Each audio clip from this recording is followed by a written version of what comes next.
ప్రభు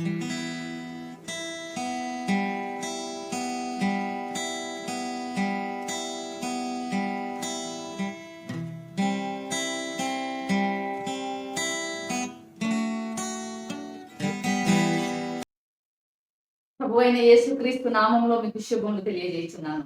mark సువార్త 1వ అధ్యాయం 44వ వచనము చదువుకుందాము. కానీ నీవు వెళ్ళి వారికి సాక్షార్థమై నీ దేహమును యాజకునికి కనపరుచుకొని నీవు శుద్ధుడవైనందుకు మోషే నియమించిన కానుకలను సమర్పించుమని వానికి ఖండితముగా ఆజ్ఞాపించి వెంటనే వానిని పంపివేసెను. ఇక్కడ యేసు ప్రభువుల వారు స్వయాన ఒక కుష్ఠ రోగికి ఇస్తున్న సూచనలు మనం చూస్తున్నాము. ఒక కుష్ఠరోగి ఆయనను సమీపించి, నీకు ఇష్టమైతే నన్ను శుద్ధునిగా చేయగలవా అని అడిగాడు ఎంతో విశ్వాసంతో. అడిగినప్పుడు యేసు ప్రభువుల వారు మరి నాకు ఇష్టమే అని చెప్పి తనను ముట్టుకున్నాడు.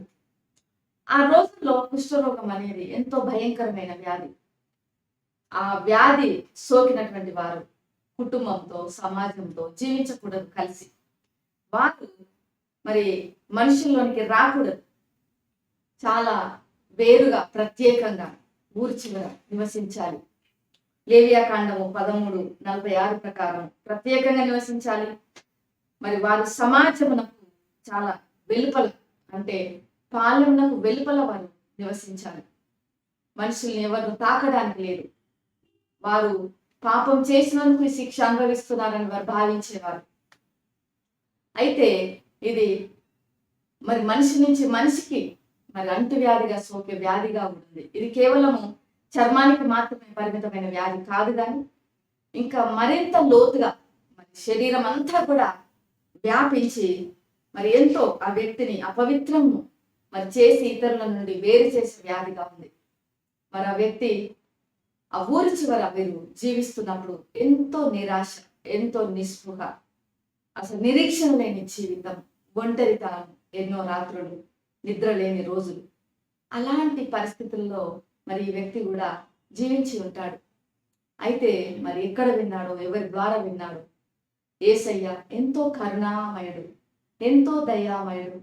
ఆయన కరుణ కల హస్తంతో ముట్టితే చాలు మన కుష్ఠరోగం మాయమైపోతుందని విన్నాడు, విశ్వాసం ఉంచాడు. యేసు ప్రభువుల వారి వద్దకు వచ్చాడు, అడిగాడు, తన స్వస్థతను పొందుకున్నాడు.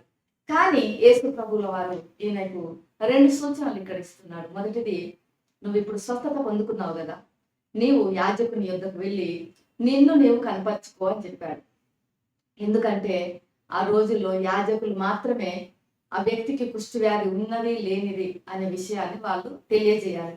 వారు సర్టిఫై చేయాలి. చేస్తేనే మరి అందరు సమాజం వారిని అంగీకరిస్తుంది. రెండవదిగా, మోషే ధర్మశాస్త్రంలో ఆయన సూచించినటువంటి కానుక, ఆ మోషే నియమించిన కానుకను నువ్వు ఖచ్చితంగా దేవునికి సమర్పించాలని తెలియజేశాడు. ఆ కానుక ఏమిటి అంటే, ఈ వ్యక్తి స్వస్థత పొందిన వ్యక్తి 2 పక్షులను యాజకుని యొద్దకు తీసుకుని రావాలి. అందులో ఒక పక్షిని యాజకుడు చంపినప్పుడు ఆ రక్తమును మరి బ్రతికి ఉన్నటువంటి ఈ పక్షికి పూసి ఆ పక్షిని వదిలివేయాలి. అప్పుడు ఆ పక్షి రక్తంతో పూయబడినటువంటి ఆ పక్షి సజీవంగానే ఉంటుంది, ఎగిరిపోతుంది. ఇంకా ఆ రక్తమును మరి కొంచెము కుడి చెవికి, కొంచెము కుడి చేయి బొటన వేలికి, కుడి కాలు బొటన వేలికి కూడా పూస్తారు. మరి ఇవన్నీ దేని కొరకు చెయ్యాలి అన్నప్పుడు ఇక్కడ యేసు ప్రభువుల వారి యొక్క జీవితంలో ఇవి సాదృశ్యంగా మనము చూడగలము. ఎందుకంటే చంపివేయబడినటువంటి పక్షి అన్నప్పుడు యేసు ప్రభువుల వారు మన పాపముల కొరకు ఆయన సిలువలో మరణించినారు. ఆ సజీవమైన పక్షి యేసు ప్రభువుల వారు మరణం నుంచి తిరిగి లేచిన దానికి గుర్తుగా మనము చూడగలము. అలానే ఈ రక్తాన్ని ఆ మనిషి కుడి చెవికి, కుడి చేతి బొటన వేలికి, కుడికాలి బొటన వేలికి పూయాలి అన్నప్పుడు కుడి చెవి దేవుని వాక్యమును వినుటకు గుర్తుగా ఉన్నది. ఆ కుడి చేతి బొటన వేలు దేవుని యొక్క మరి పనిలో సత్క్రియలు చేయడానికి గుర్తుగా ఉంది. కుడికాలి బొటన వేలు అన్నప్పుడు దేవుని కొరకు సక్రమమైన మార్గంలో మంచి నడవడికి గుర్తుగా ఉన్నది.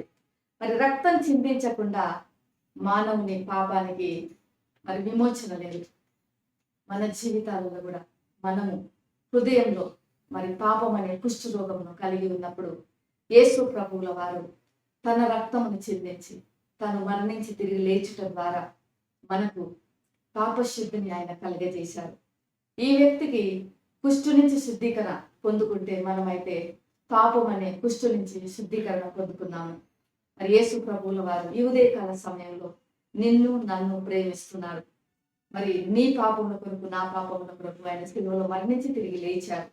ఈ యొక్క కుష్ఠరోగి యేసయ్య యొద్దకు వచ్చినట్లుగా మనం ఈ ఉదయకాల సమయంలో విశ్వాసంతో విధేయతతో మరి హృదయపూర్వకమైన స్తుతి కృతజ్ఞతతో ఆయనను చేరుకొని ఆయన వందనాలు చెల్లిద్దాము.